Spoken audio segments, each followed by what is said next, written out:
So I thought we kind of just start with a quick little rundown of what a typical day will look like, and then we'll jump into questions. So kids will be coming to school starting on alternating days with Tuesdays and Thursdays and Wednesdays and Fridays.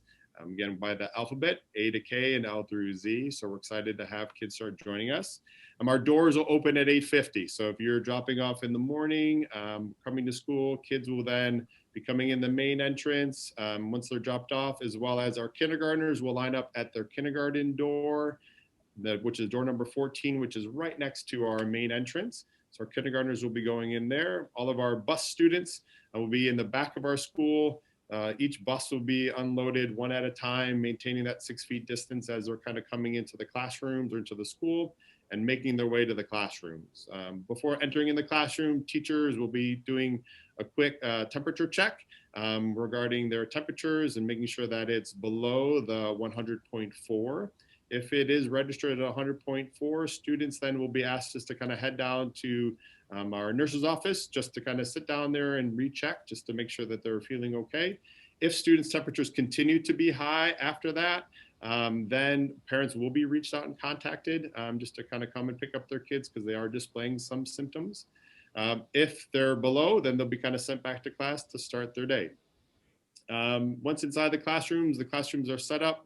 We tried to share what a specific classroom would look like with an image of 6 feet apart from everybody, maintaining that social distancing to the best extent possible. They'll have their normal days. Kids will travel to specials back and forth. And then when it comes to lunch, kids will be in either our commons area where they'll be sitting at desks that are 6 feet apart, or they'll be sitting in our gym. We're using the lunch tables, but again, we're sitting at one at each end. So those, if you remember, if you're familiar, there's really long lunch tables, one student at each end of those tables. So then they are, again, maintaining that 6 feet distance, everybody maintaining the distance apart from each other. They'll head out for recess and then come back from recess and then continue the rest of the day. Dismissal, we'll have a staggered dismissal for our bussers to make sure they get on the bus safely. And then to the front, same thing as we always have.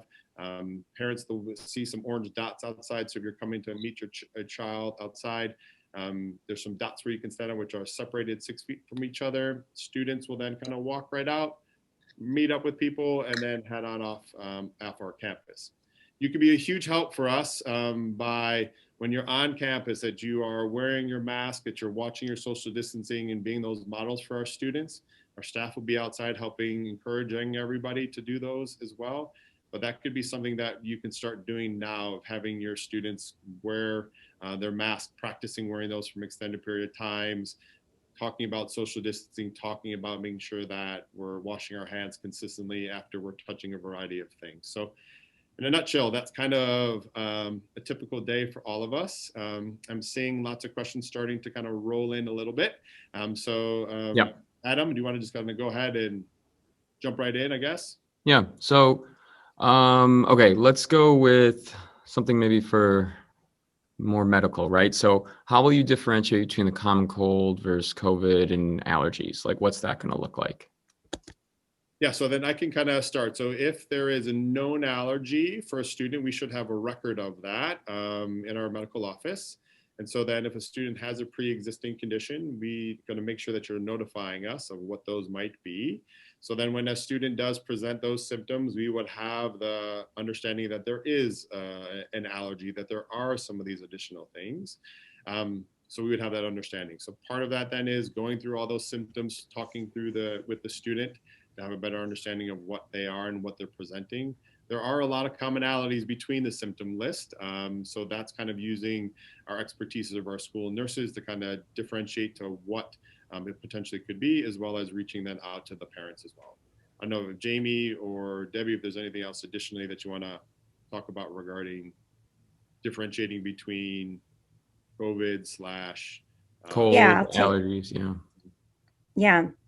I would say, you make sure when you do your self-certify your child, be sure, if you see that your child is exhibiting signs of a cold, or you don't know if it's a cold or allergies, be sure to call your doctor too, and they can do a televisit or just get their advice. even before sending your child. And that could be the baseline. Also, along with, just as Mr. Case said, you want to be sure that you get get a doctor's note right off the bat if your child has a history of having allergies. And so then that could, that's great documentation for us to go off of. Anything else, Jamie? Yeah, and I think the idea of like having self-certification at home before you're coming to school and being diligent of those checks, that's going to be another huge help that we're hoping that all of you are going to be doing on a daily basis. We're currently doing that as a staff every single day. We're self-certifying ourselves, making sure that we're feeling healthy, that we're not exhibiting any of those symptoms. Because the only way that this is going to work is that it is a community effort, that we all have to work together to do this. It might seem like it's just a little runny nose, but if it's a new symptom that is something new, that would be considered to stay at home. So those are such important things that we need to work together, because it's also not only about protecting your own child, it's about protecting the staff and about protecting everybody else that's here in our school community. So the more you can kind of self-certify, get used to those things. If you haven't checked out the list yet, make sure you start doing those now. So then it becomes a very routine looking at your kids. Then you know what to expect and what symptoms might be new presenting themselves, rather than typically related to an allergy or previously symptoms that you would experience.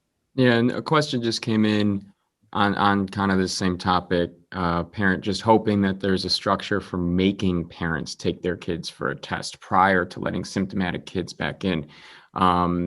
That's not really something that we can really take on. Right. And that we can't force parents to do, but that's why we're strongly encouraging you, please. This is a team effort, and the only way that we can continue to grow with hybrid, and then with the goal being trying to get as many kids back in person, is that we all work together. And part of that is taking that initial step to self-certify at home. And then that's the temperature check here is a secondary check for us. But again, we're relying on you as parents and caregivers at home to do that part on a daily basis for your kids, just to make sure that your kid is being safe as well as everybody else around them.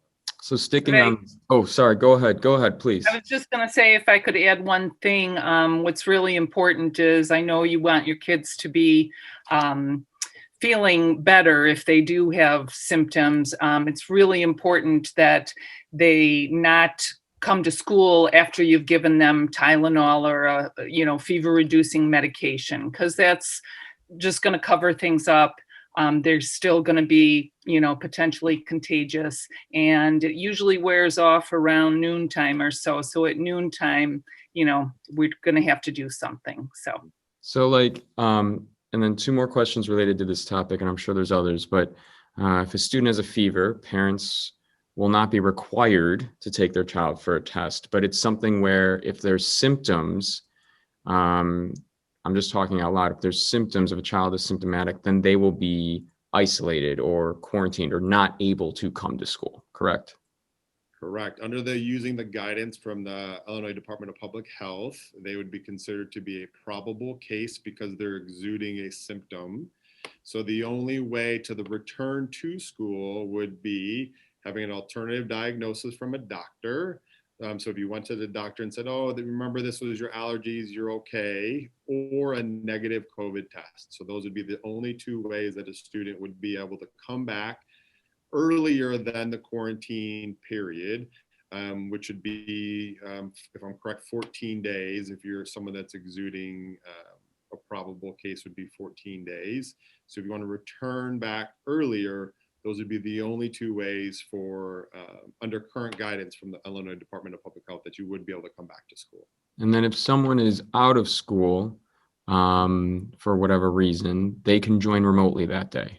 For sure. Yeah. And we would encourage, as long as they're feeling comfortable to do so. Like if they're, right. If you're awfully sick and you can't be on Zoom, that's totally fine. But if you are unable to be in school for that day and you are capable of being on Zoom, yes, for sure. We would want you to be participating the best you can.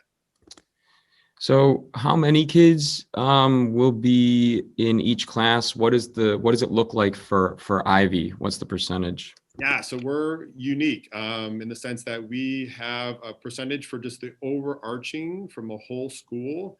Approximately 58% of our students are coming back in the hybrid model. 42% are going to be staying remote at home, which is different than other schools in the district. Other schools in the district are significantly more than we have coming back, which is fine. And I think for our perspective, so then that creates a range of classroom sizes from potentially having 2 to 3 students in a room up to maybe 10 or 11 in a room on a given day. So there's a range across that. And that's kind of why we talked a little bit about sharing the idea of regarding our recess that I just recently sent out, is we didn't want to have a group of students that maybe only 4 students in a classroom in an open space by themselves, not having an opportunity to interact with some other people. So we felt, based on our overarching number of students in a grade level. So for example, one of our greatest levels is around 30. So that would be one group of students that would be in a larger space that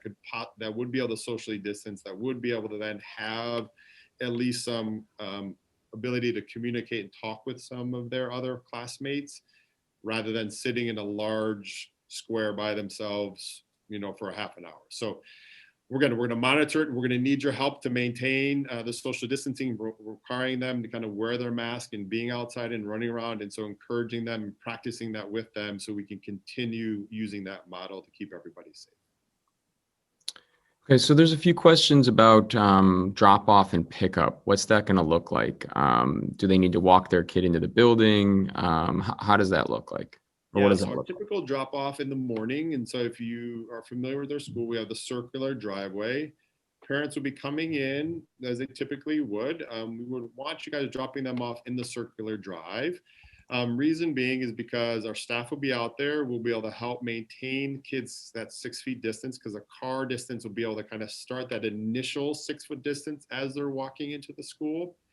And then as they're getting out, our staff will kind of just encourage people to keep moving. So it's going to be a rolling entry. So for families in years past that maybe had their children walk to school or drop them off early, please, please, please do not do that.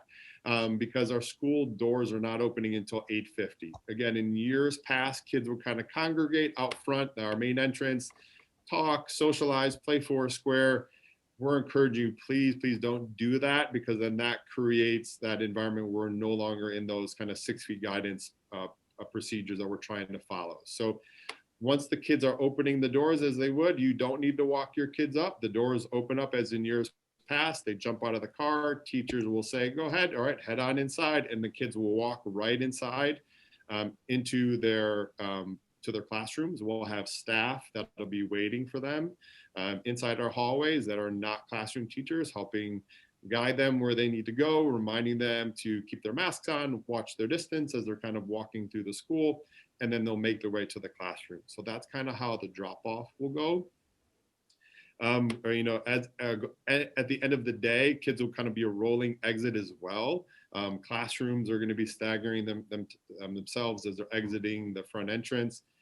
If kids are walkers, they're just going to be walking out, and then we're encouraging them not to hang out on campus, continue just to go walk straight home. If you are here to pick them up, same thing. If you are parking in their circle driveway, you can wait by your car. We'll have them kids walk right to you. If you are parking on Ivy or one of the side streets, we do have dots kind of spread out before where parents can kind of just sit to wait for their kids, typically by the flagpole. You'll see lots of like orange dots that are already set up 6 feet apart. So please, if you want to come up and kind of pick up your kid and, hey, meet at the flagpole, they are already set up for you guys to stand there and wait, that are socially distanced apart. Reminder, wear your mask once your kid comes out. Please do not socialize with other families. Just kind of pick up your kid and kind of move out to kind of walk off campus, so then we can kind of keep the flow of traffic coming, exiting the building in an efficient way. How will the students know where to go? Let's say they're first grader or a new student. How do they know where their teacher is on the first couple of days, or whatever, where their classroom is? Yeah, so that's kind of what our teachers are going to be doing inside the school. So that's the benefit of having the rolling entry. Once they're inside of school, there's going to be lots of teachers all over the place that are going to help direct them. We will ask them, hey, are you in first grade? Are you a third grader? And say, all right, great. So that's kind of direct you where you need to go. The benefit of having kids come now, kids are going to be familiar with their teachers' faces. Teachers are going to be outside. They will be wearing a mask. That's going to look a little bit different, but we're encouraging our teachers to kind of put on their masks a little bit on Monday, so then kids can kind of see them, what they will look like as they come into that first day when they start transitioning back. So again, they'll have a better idea of where they're at, but there'll be lots of teachers to kind of help direct them as new students come to the school. And then what about like contact tracing? So if you're in a classroom, if a student's in a classroom where a student has symptoms or something like that, how will that all look for parents, from a parent's perspective? For sure. And so from the benefit of what coming back in a hybrid is that we are maintaining 6 feet distance. So that close contact is considered to be excuse me, within 6 feet for more than 15 minutes within the course of a day or a time that they're at school. So by maintaining 6 feet within the classrooms and throughout the course of the day, if I am showing symptoms, even if I'm a negative, even if I'm just having a runny nose and I'm being sent home, since there was no one that I was in close contact with within 6 feet for an extended period of time of 15 minutes, nobody else around me has to be sent home or notified or anything else because nobody was in close contact with me. If for some reason, if there was somebody, let's just say Aska and I were, for whatever reason, I don't even know, like we were hanging out for whatever reason, that we became in close contact for more than 15 minutes. At that point, we would then notify Aska's family as well, saying, hey, you guys were in close contact with the probable case, and you both would then need to be at home until I was either having, since I was the original person, because I was exuding symptoms, if I had a positive test or if I had a negative test or if I had an alternative diagnosis at that point. So that's kind of how contact tracing works within the school building. But the benefit is that's why we're maintaining that social distancing, and that's why teachers have set up their learning environments to maintain that on a consistent basis. And they'll be notified by you, right, Scott? Or correct, by myself and by the nursing staff. Correct, yes, but mainly by me or Ms. Lemke would be notifying parents by that. If they're, so yeah, I think there's like, how many scenarios are there? There's like, you are in close contact with a probable, right? So that means you need to be quarantined, correct. Right? Yes, that's where it typically starts, is because right. You start off as a probable. Now I'm a probable case. So now I have an option of getting tested to decide if I am positive or negative, or I need an alternative diagnosis. Gotcha. So it would start off as that communication would be your child was considered to be in close contact with a probable case. And that is based on symptoms, right? That's correct. How you become a probable. Is that true? Correct. Right? Jamie and Debbie, if I'm speaking correctly, based on the guidance of the symptoms. I just had that pulled up, but yeah, there's, like Adam mentioned before, is that we follow that Illinois Department of Public Health guidance. And I think all the symptoms would be, if you are presenting any of the symptoms on the checklist that we're asking you to self-certify in the morning, if you're presenting any of those at school, and then we are saying, well, now you need to be sent home, we will ask, was anybody in close contact? Were you in close contact with anybody? But additionally, as the teacher would saying, hey, were they in close contact? Did you observe anything that they might have been in close contact with? So we would use our staff to kind of help figure out, because sometimes kids just don't know. They don't remember who they might have been. So that's kind of how we kind of communicate that. So what if something comes up and a parent wants to change their mind, whether it be hybrid or remote? Is that possible? Yeah, so for right now, I know the commitment from Dr. Bine, we've said to the November 20th is like the next checkpoint for everybody regarding this commitment to be in hybrid or to be in remote. If you are feeling that there's a desire that if you are in hybrid and for whatever reason you are feeling that the condition is unsafe for you, or you don't feel like it's working well, and you want to choose to kind of move to remote, that would be something that I would want you to reach out to me, and so we can kind of have that conversation. If you're the other end, if you're saying, hey, I'm hearing that this hybrid stuff is working great, I want in, we would ask you just to wait until that 20th checkpoint before we would do anything. Before we'd kind of say, okay, let's kind of reassess that part. I would never want to put anybody, my number one goal here at school, and I think our all goals, is to keep kids safe and comfortable and feeling that there is a joy and comfort in coming to school. So if there's any reason they're not feeling that way, I'd want to be able to work with parents, regardless in any condition that we're in, be able to kind of make sure that kids feel comfortable when they're coming to school. One parent had a question about the self-certification.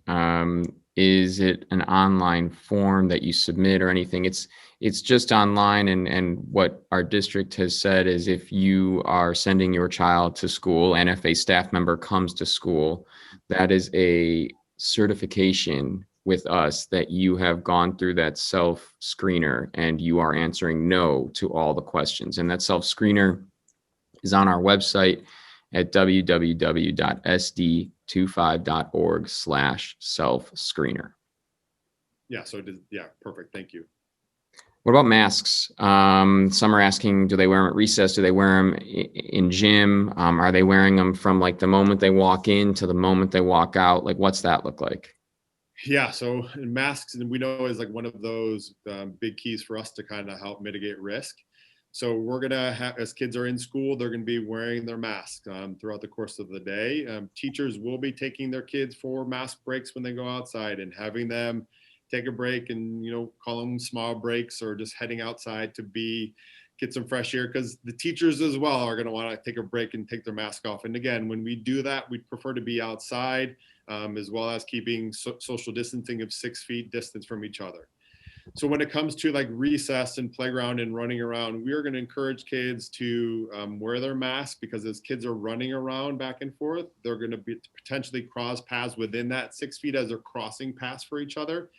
If there are kids that like, I just want to break, there are going to be break zones that we're going to have outside for recess that kids can go out, in the grassy area, have a seat, take a break, take their mask off, and be totally fine. It's just going to be more of a designated area for everybody to be outside. And speaking from my own personal experience with my own kids, they wear their masks and run around at the playgrounds and run around and have a blast doing it. I have a 5, almost 6-year-old and a 3-year-old, and all they care about, they don't care about the mask. They just care about that they can go down slides and run around all over the place. But the other key ingredient for us is then when they're transitioning in from outside, they'll be washing their hands, they'll be hand sanitizing, they'll be doing all of those things before they're coming in or before they're going out. So we're going to take that additional step to kind of keep everybody safe. And I want to make one point about masks, to go back to that. Masks that are good is that if it's formed close to the face, there's no gaps, and it's either tied behind their head or it's looped around their ear. The gaiters, like the ones that you pull up like a neck gaiter and up over your nose, is not acceptable, or a handkerchief or a scarf, or one of those masks with the vent on the side.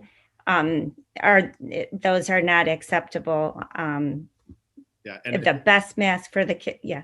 Yeah, no, thank you. And so we did, on our transition plan, there was a link to District 25 approved masks. So if you're looking for what's good, what isn't, so that's kind of what Debbie was saying, kind of talking through all of those. Those are just linked on that transition guide that we sent out a week or so ago that you could jump on. So here's one. Actually, let's go with this. Let's jump into the classroom a little bit. A few questions on technology in the classroom. Since I imagine they're going to be using technology when they're remote, the students are as much. What's that going to look like in the classroom? Technology use in the classroom. Yeah, so I think it's pretty cool, to be honest. That's kind of what teachers have been working on today. We'll continue to work on tomorrow in preparation.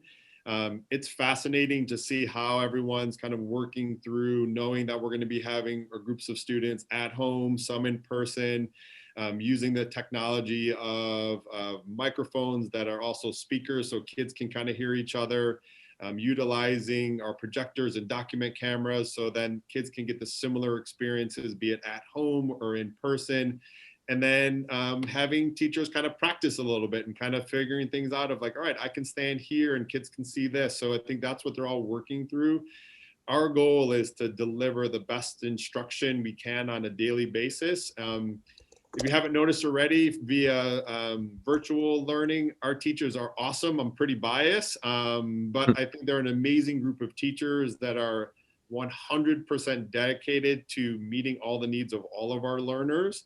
So regardless of whatever option was chosen by our families, they're ready and dedicated to figure out the best way to do it and figure it out regarding scheduling, regarding tech equipment, to make sure they have everything that they need. And again, I'm super confident, and the way that they are already jumped in it today to try to figure things out, you'd be amazed just of all the different things that they're thinking through, working through, doing some of the lesson development of what that's going to look like. So I'm excited to see us get up and running next week.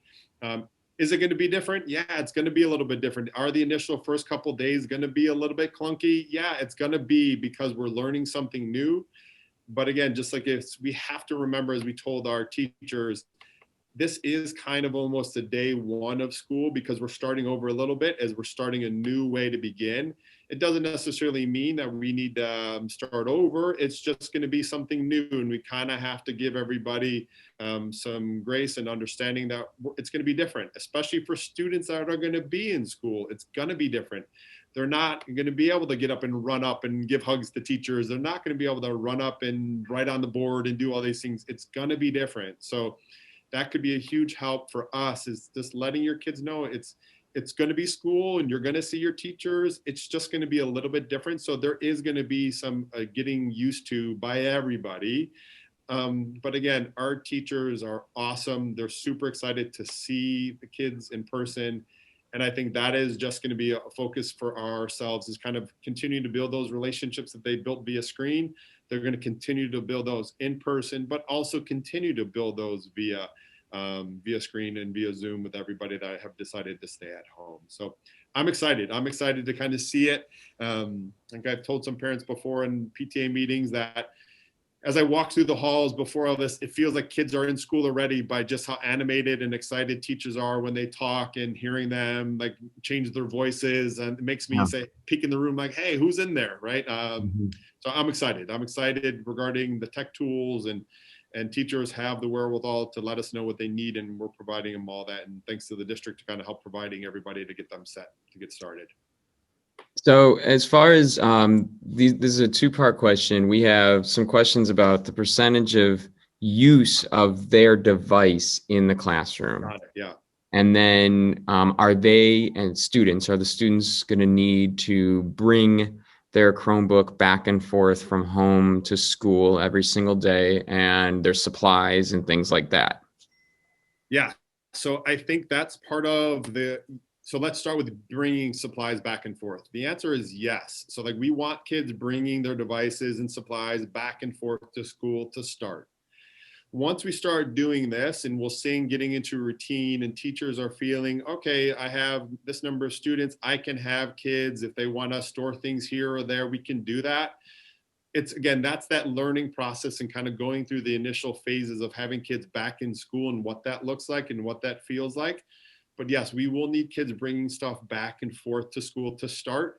And then classroom teachers will be communicating out to their individual classrooms and saying, all right, hey, let's bring this. You don't need to bring this book. And so kind of giving parents a heads up of what materials might be needed to come back throughout the course of the week. So then you're not bringing a science or social studies book that you didn't need all week to kind of lighten the load. So kind of being more mindful of the planning of what's going to be needed for those couple days. Additionally, is regarding the use of technology in the classroom. It's going to be varied. At certain times, could there be a student that I'm in person, that I'm doing something On a computer, sure, but that would be typical. We would typically do that in a classroom where kids would be on it. But the difference might be, instead of the teacher sitting with another group of students at a kidney table, they might be meeting with the kids via Zoom to do a small group while somebody else is doing it. So it's going to feel similar in a sense. But again, we're going to try to monitor the amount of Zooming and everything else. We're not planning on having kids necessarily Zoom on while the teacher is Zooming. It's like, so then that piece, but could their kids be using technology throughout the course of the day while they're in person? Yes, that could happen. There is some brainstorming ideas that are partnering around the idea of finding ways to connect kids that are at home with being in person. So I might be sitting at school and Zooming with somebody at home, but again, trying to connect groups of kids to build those relationships for a certain task or something like that. So again, not necessarily all the time. Afternoon kindergarten, that was a question I missed. What's that going to look like for pick up and drop off? Yeah, great question. So the afternoon pickup, door 14, which is right behind me, which is the door right next to the main entrance. That's where kids will kind of line up. Again, we'll have it all dotted off where you're 6 feet apart, so kids can be there with their parents waiting in line to come in. That afternoon door kind of open up at 12:50. Kids will kind of come in, and then same procedures. They'll kind of come in, get their temperature scanned, and then head right into class as a typical exit. And then the exit would be the opposite. Teachers, our kindergarten teachers, will wait for the parents to kind of walk on up to kind of get them. So we would encourage them to kind of stand on the dots and kind of we'll pass one kid to the next, and everybody kind of move up. So it's more of a systematic approach. We look for parents, as we typically would if they're standing by a tree or standing everything else. And we say, hey, is that your mom? Is that your dad, grandma, grandpa, and uncle? And then we kind of match them up. So everyone is kind of partnered together. We don't let our kindergartners just kind of run off free. So we do ask parents to kind of come up or at least wave so we can kind of see where everybody's at. So we're having them kind of connect with each other. But again, there'll be visual markers all outside to kind of help parents know where to stand. And again, once you have them, we're asking you please leave. Not that we don't love you guys hanging around and socializing, but again, just monitoring that piece. I know that's gonna be a change in practice because a lot of our kids and families like to talk after school or before school. We're just gonna need you to ask to kind of move off campus as the best you can. Right, here's an interesting one. So stay with me here. All right. Ready. Yeah. If there is a classroom with a total of 12 or less kids signed up for hybrid cumulative over the 4 days, would you consider allowing all of those kids attend in person for 4 days? Got it. So I understand. So basically we're saying if I have 4 kids on Tuesdays and Thursdays and 6 on Wednesdays and Fridays, can I put all 10 together to come Tuesday, Wednesday, Thursday, Friday? Yep. So the answer is right now, no, we're not doing that. What the future holds, I don't know. And I think that's something we have to be mindful of when that next checkpoint comes of November 20th. At that point, we might have more families come back that say, hey, we're ready to come back from hybrid or from remote to hybrid. So our numbers could change drastically. So some of the things that we have put in place might need to be some adjustments. So that is kind of our next checkpoint for ourselves, as well as just the state of where we're at with everything else, how this hybrid model works and how we're going. So I think, what I've learned so far this year, as I'm sure everything else, everything changes and there's never everything is evolving. So for right now, we're sticking with keeping them as is, but not saying moving forward, who knows what that might bring us after the 20th. Another question that might be unique to Ivy, which is kind of cool. Would some teachers switch to just remote if there is enough demand for it? So I think the question's asking, would we designate remote learning teachers? Yeah, so that is something that Ivy in our district is not doing. So we're not designating, let's just say we have 20 remote learners across, I'll say 5th grade because I used to teach 5th grade. So across 5th grade, would I say be the remote learning teacher? That's not a practice that we're doing as a district. So Ivy would not be doing that. And I think the reasoning behind it, as far as I understand, is keeping your same teacher, right? So that leads to another question that I've seen is, will students have their same teacher? Correct. Right. So that's the goal, is having the main teacher that your student has kind of started building those relationships with. So no matter what option you chose, you're still having that connection with that teacher. Okay. What about students that are in person? Will there be any situations where a student is in person and the teacher is remote? Yes. So there are some of those situations where you would have students. So again, the students are in person, but the teacher that they currently have could be on remote. That is a possibility. We have a couple of those situations. We will be communicating with those families and those classrooms directly and individually to kind of let them know of those situations. We will be doing that here in the next day or two to making sure that everyone is clear on what that is going to look like.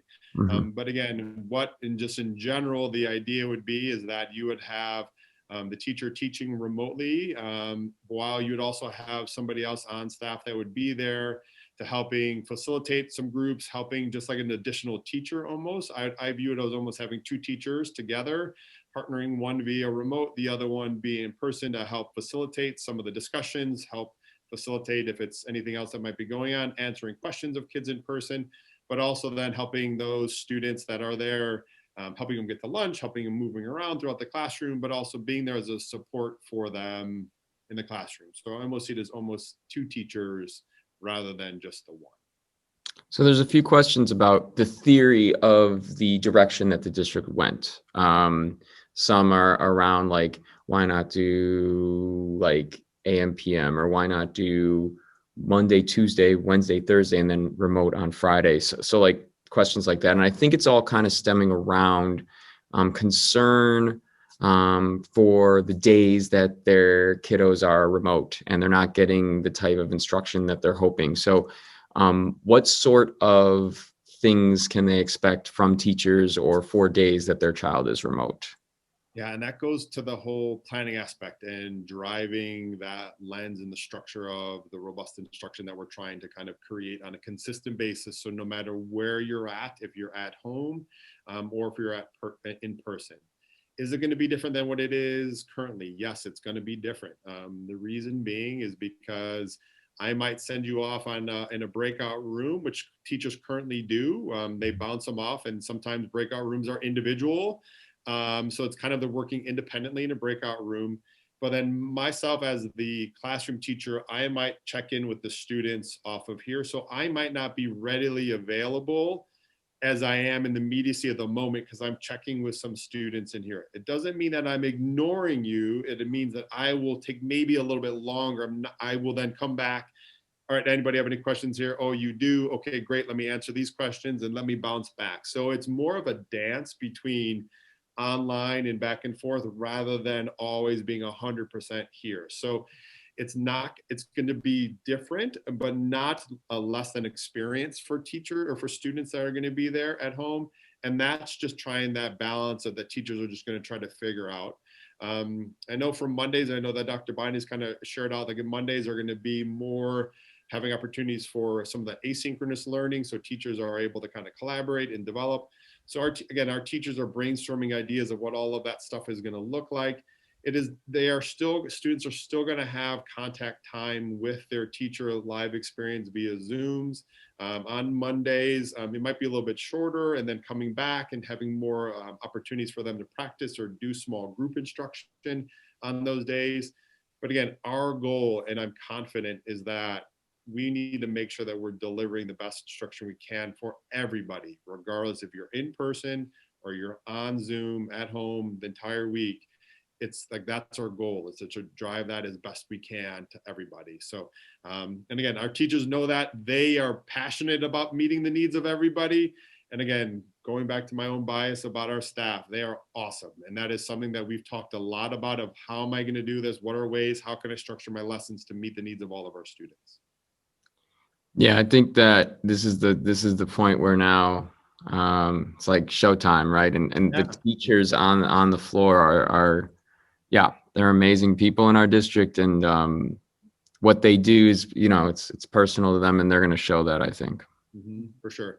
And I think that's like we've said from the get-go is we encourage our, our motto is be courageous. And part of that is taking risks. And we encourage our kids to do that. And we encourage our staff to do that instructionally. And that means like trying some new things, stepping out of your comfort zone and going for it. And if it doesn't work, but that's okay. If you feel like that's what's going to be best for kids and trying stuff out, that's what we want, because that's what we want our kids to be able to do that as well, to take those risks, to be courageous and try new things. And so that's the message we're continuing to deliver is we have to be courageous in this environment that is so different for everybody. We talked a lot about that. Everybody is a first-year teacher this year because nobody has ever planned this way, has ever taught this way. You could be a 30-year vet, but guess what? This is your first year teaching.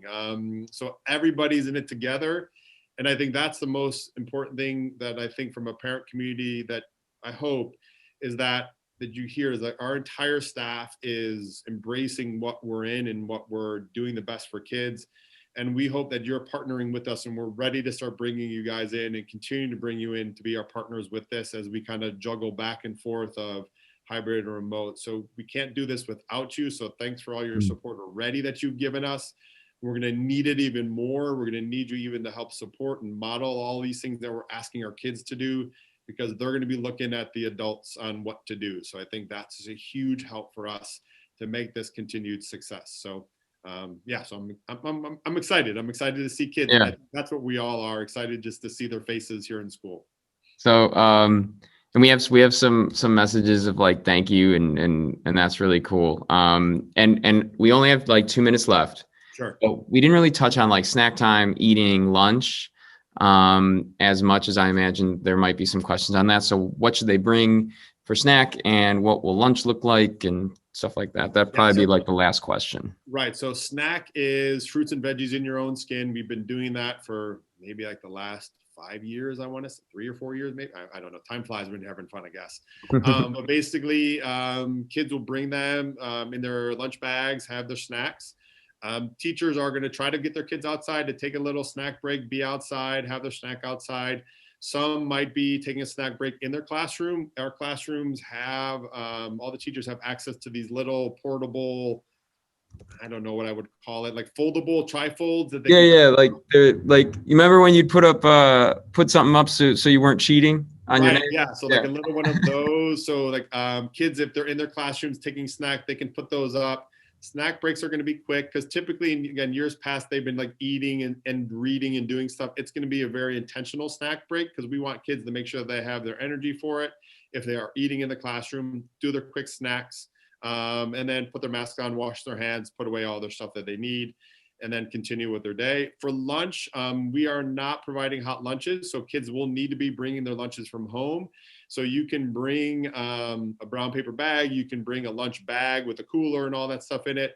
Similar setup is that kids will have their own designated spot to kind of sit in the lunchroom, and then they'll have a little placemat if they want to use it to kind of set up their area. Again, with a desk or on the lunchroom tables that are significant, they're all facing the same directions. They're going to eat their lunches, whatever they don't eat, they put it back in the lunch bag, and then they kind of put it on their designated little table area that we'll show. So we're planning to kind of send out some pictures and images for families, especially for our K1 and 5 that are starting on Tuesday. Our goal is to get that to you before the first day that you're coming back so you can at least visually see what things are. And we're still putting up signage for kids to kind of give them the more structure we can. So that's kind of what lunch will look like when it comes to eating snacks. Hopefully that kind of answers some of the questions. And if you get a chance, you got to watch the video of what school will look like by Adam Harris. It's a great video, and it really shows a nice example of what your children will be doing once they arrive at school, and please let them see the video as well. Oh yeah, that's a good point. Yes. It's not something I put in the dish that I sent out to everyone today, but show it to your kiddos so that they can even just get a visual of what those structures will look like. And then also something that you wanted to make sure I said was that a mask is required. Face shields are fine too, but the mask is what the important thing is, right? So face shields, right. Yeah, that's cool. You can wear them, but the mask is what's important.